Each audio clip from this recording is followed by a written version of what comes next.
Hey everyone, welcome back to Icelandic Adventure. Today's video is all about your Icelandic travel questions. We've had so many comments across YouTube, TikTok and Instagram from when to visit to what to pack to where to see the Icelandic horses. So let's dive in and answer them all, starting with the most common one. When is the best time to go?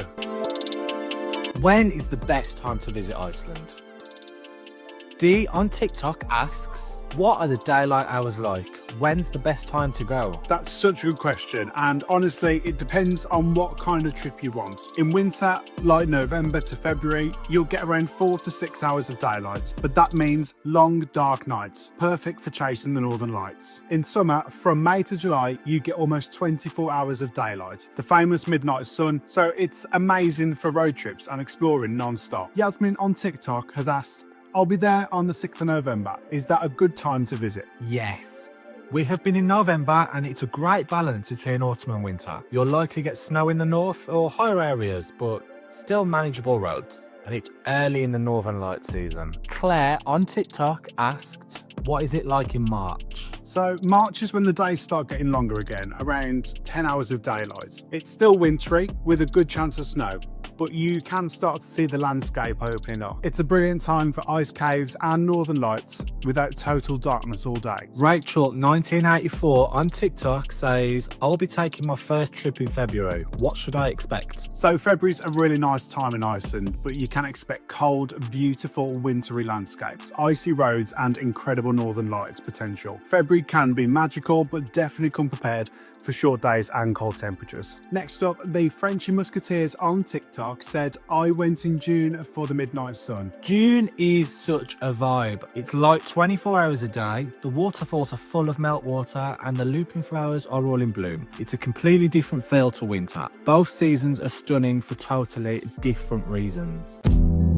Winter and Christmas trips.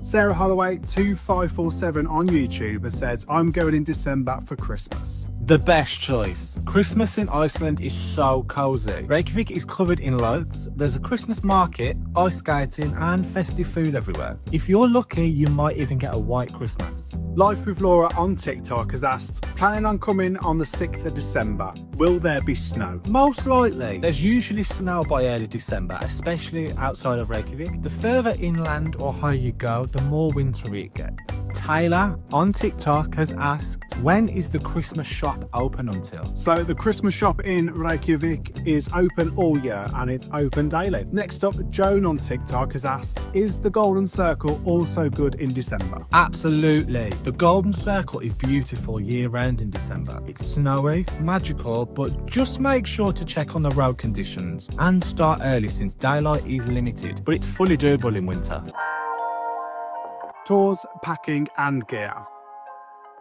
So Paul on TikTok has asked what to pack or bring on an ice cave tour like the Kepler tour. I always see people with backpacks. For ice cave tours, wear waterproof hiking boots with good grip, crampons, thermal layers, gloves, a hat and waterproof outwear. Bring water, snacks and a camera. A small backpack is handy for carrying extras, but keep it as light as possible as the space inside the cave can be quite tight. Livia Popaza Nidelia on TikTok has asked, can you please give me a link to the crampons you bought? Absolutely. We'll pop the link to our recommended crampons in the description. You can also buy or rent them easily in Iceland if you prefer. Will I Ams on TikTok has said, looks great. Which company do you recommend for a tour to join? So we haven't personally booked any tours, but there are many operators that do amazing small group trips for things like the Golden Circle, glacier hikes and northern light hunts, such as Nice Day Iceland and Reykjavik excursions. We'll include a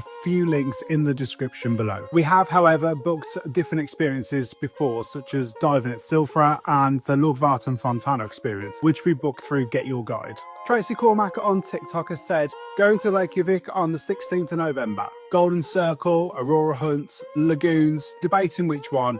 Well watching, but nothing booked as of yet. That sounds like the perfect combo. For lagoons, the Blue Lagoon is iconic and easy to reach from Reykjavik or the airport. Sky Lagoon is nuanced, stunning views and a more of a luxury spa feel. The secret lagoon though is smaller, more natural, but more peaceful. Also, please note that the new lagoon called Lagares, which is not far from the Golden Circle, is incredible. Well, what it looks like. And for whale watching, November can be hit or miss, but the tours do still run. You might spot orcas or dolphins. Prudence A, Faith and Lifestyle, has asked, what was your experience flying with EasyJet? So honestly, every time we've been to Iceland, we've flown with EasyJet. It's been smooth and budget friendly. Just double check the luggage allowance because Icelandic weather means bulky coats and that adds up quite quickly. But the flight itself is usually straightforward and scenic on approach. A top tip from us is to wear your big bulky items such as your coats and walking boots on the day you fly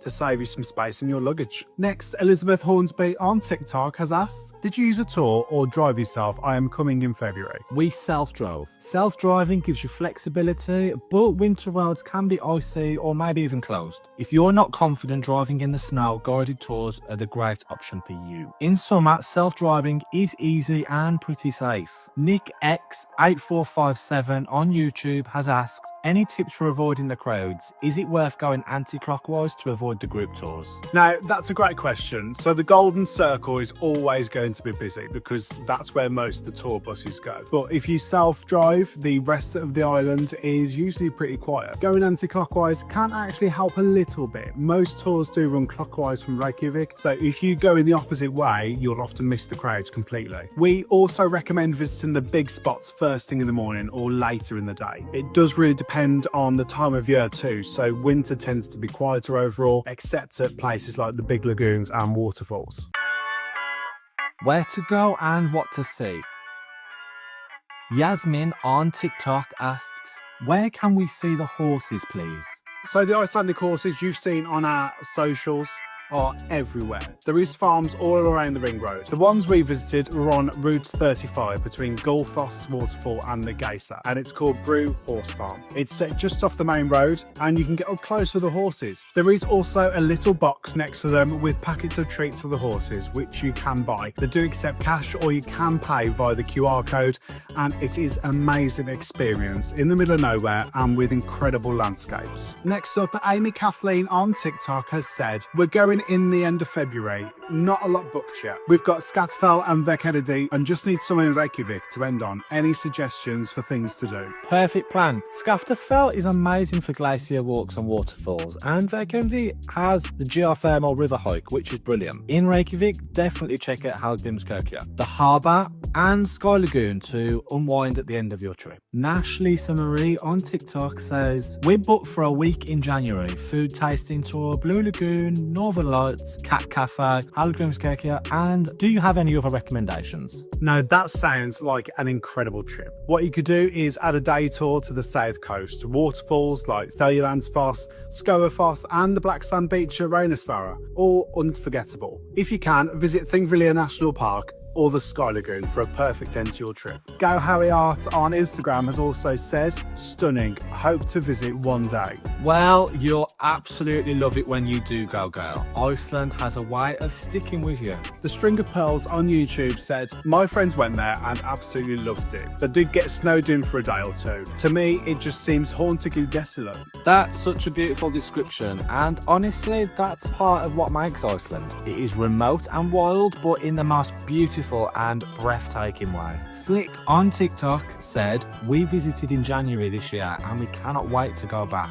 Same. It's one of those places that always just pulls you back. We're actually back ourselves in January for 10 days, so expect plenty of Iceland content early next year. So there you go, your Iceland questions answered. If you're planning a trip soon, drop your own question in the comments and we might answer it in part 2. Now don't forget to like, subscribe and check the description down below for links to gear, tour companies and our Iceland travel guides. Thanks for watching and see you on the next adventure. Tak bless bless.